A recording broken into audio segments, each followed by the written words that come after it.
Hello everyone. Today we are starting with semester 2, first chapter, that is heat. Before starting the chapter, we will discuss the definition of heat. Now, as you know that heat is a form of energy, right? So, what is heat? It's a form of energy that flows from hot body to cold body. It always flows from hot body to cold body.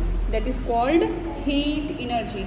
Sometimes you must have seen that, or you must have done that when you wrap yourself in sweaters or blankets during the winter, or you rub your hands and it provides you warmth as the heat is released out.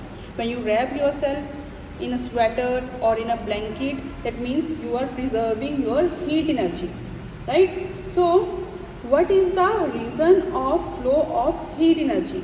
There are three reasons due to which heat flows from one body to another body. First reason is energy flows as heat only if there is a temperature difference. As I told you that the heat travels from a hot body to cold body. Now when there is a difference in the temperature, then heat energy will be traveling, otherwise it won't travel. Next is energy as heat flows from higher to low temperature. The body that is at higher temperature, the heat energy flows from that body to the body that is having low temperature. The great difference in temperature, the faster the flow of energy. When there is a more difference of temperature between two bodies, the flow of energy will take place more. If there is less difference in the temperature, then less energy will flow from the bodies. Right? Now we will do units of heat energy. In heat energy, we will study only three units: joules, calories and kilocalories. Now what is joule? Joule is the SI unit of heat energy. 1 joule is defined as the energy equal to work done when a force of 1 Newton acts through a distance of 1 meter. Now 1 joule of energy is the energy that is equal to the work done when a force of 1 Newton acts through a distance of 1 meter. That is called 1 joule, 1 joule of energy. Other units are also used. First is the calories. You must have seen in the packets of foods or in the food items that calories are written, right? So what is calorie? Calorie is the CGS unit. It is the amount of heat energy needed to raise the temperature of 1 gram of water through 1 degree centigrade. When 1 gram of any compound or substance whose temperature is increased by 1 degree centigrade, that is called calories. Now 1 calorie is equal to how many joules? 4.18 joules. 1 calorie is equal to 4.18 joules. Next unit of energy is kilocalories. Now kilocalories, another unit of heat energy is kilocalorie. What is kilocalorie? It is the amount of heat required to raise the temperature of 1 kg. As we are using kilocalorie, means 1 kilogram of water through 1 degree centigrade. In case of calories, we are having 1 gram of water. Here we are having 1 kilogram of water through 1 degree centigrade. Now 1 kilocalorie is equal to how many calories? 1000 calories. 1 kilocalorie is equal to 1000 calories. Now temperature scale. As you know that we use three types of temperature scale. Fahrenheit is there, Celsius is there and Kelvin is there. Fahrenheit, Celsius and Kelvin is there. Now we study about Fahrenheit. In a Fahrenheit scale, mostly the Fahrenheit scale are used in the foreign countries. Mostly they use Fahrenheit scale. Its temperature starts from 32 to 212 degree Fahrenheit. That means freezing point of water is 32 degree Fahrenheit and boiling point of water is 212 degree Fahrenheit. And the difference between the temperature is 180 degree Fahrenheit. Next scale is Celsius scale, right? That we are commonly use in our houses.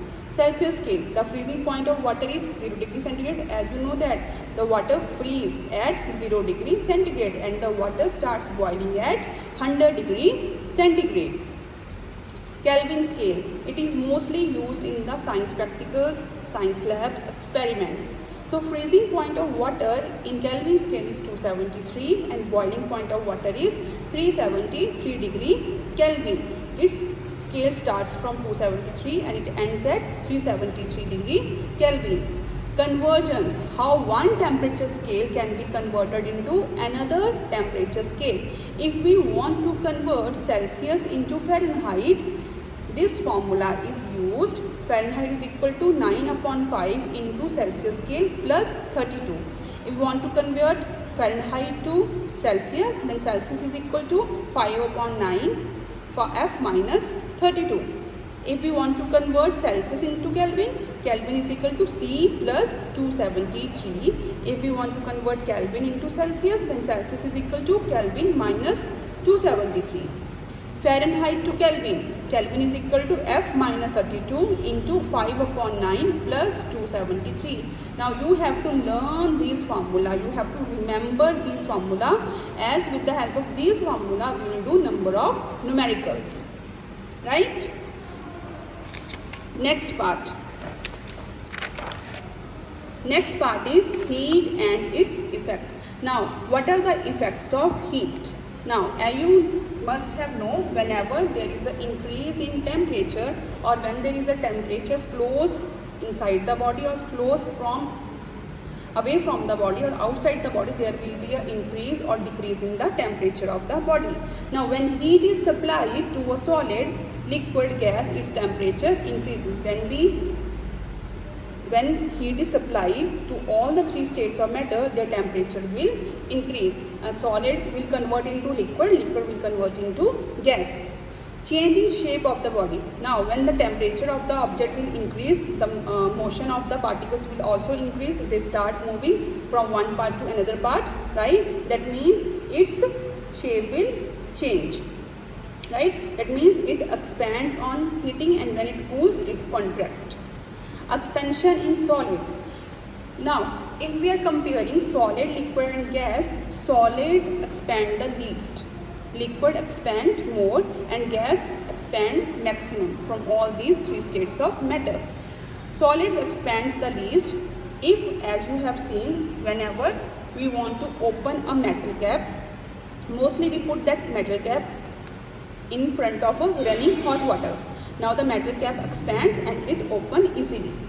A steel tire is fitted on the wheel of a railway carriage with the tire is very hot.